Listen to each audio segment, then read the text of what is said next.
పశ్చిమ బెంగాల్ రాజకీయాలు తీవ్ర దుమారం రేగుతోంది. ఈ క్రమంలోనే బీజేపీపై బెంగాల్ మాజీ సీఎం మమతా బెనర్జీ సంచలన వ్యాఖ్యలు చేశారు.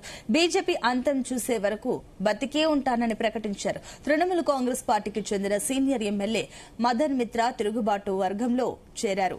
ఇక దీంతో బెంగాల్ రాజకీయాలు ఒక్కసారిగా వేడెక్కాయి. ఈ పరిణామాలపై స్పందించిన టీఎంసీ అధినేత్రి మాజీ ముఖ్యమంత్రి మమతా బెనర్జీ ఈ వ్యాఖ్యలు చేశారు.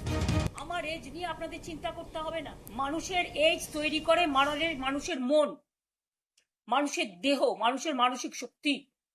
আপনাদের প্রধানমন্ত্রীর বয়স কত আমি কখনো জিজ্ঞেস করেছি? কেউ কখনো বয়স জিজ্ঞেস করে না।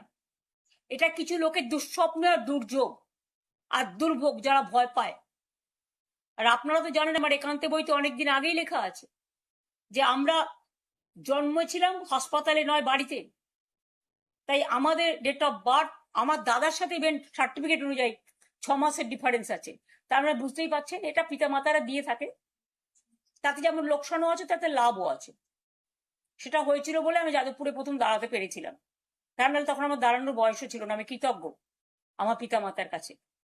এরকম অনেকেরই আছে। অটলজিও আমাকে একসময় বলেছিলেন। আরো অনেকে আছে, আমি তাদের নাম বলতে চাইছি না। আজকে তিনি মারা গেছেন বলে বলছি। কাজে আপনাদের আমি একটা কথা বলি, বয়স দেখিয়ে মানুষকে অসম্মান করার চেষ্টা করবেন না। আমার এজ নিয়ে আপনাদের চিন্তা করতে হবে না। মানুষের এজ তৈরি করে মানুষের মন, মানুষের দেহ, মানুষের মানসিক শক্তি।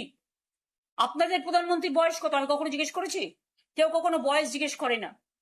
এটা কিছু লোকের দুঃস্বপ্ন আর দুর্যোগ আর দুর্ভোগ যারা ভয় পায়।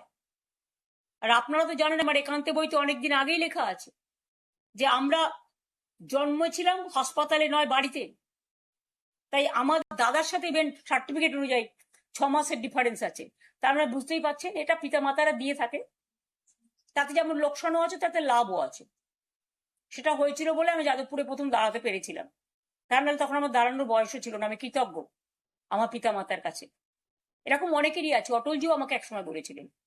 আরো অনেকে আছে, আমি তাদের নাম বলতে চাইছি না। আজকে তিনি মারা গেছেন বলে বলছি। কাজে আপনাদের আমি একটা কথা বলি, বয়স দেখিয়ে মানুষকে অসম্মান করার চেষ্টা করবেন না।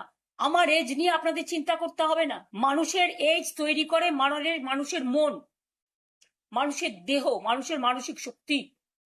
আপনাদের প্রধানমন্ত্রীর বয়স কত আমি কখনো জিজ্ঞেস করেছি? কেউ কখনো বয়স জিজ্ঞেস করে না। এটা কিছু লোকের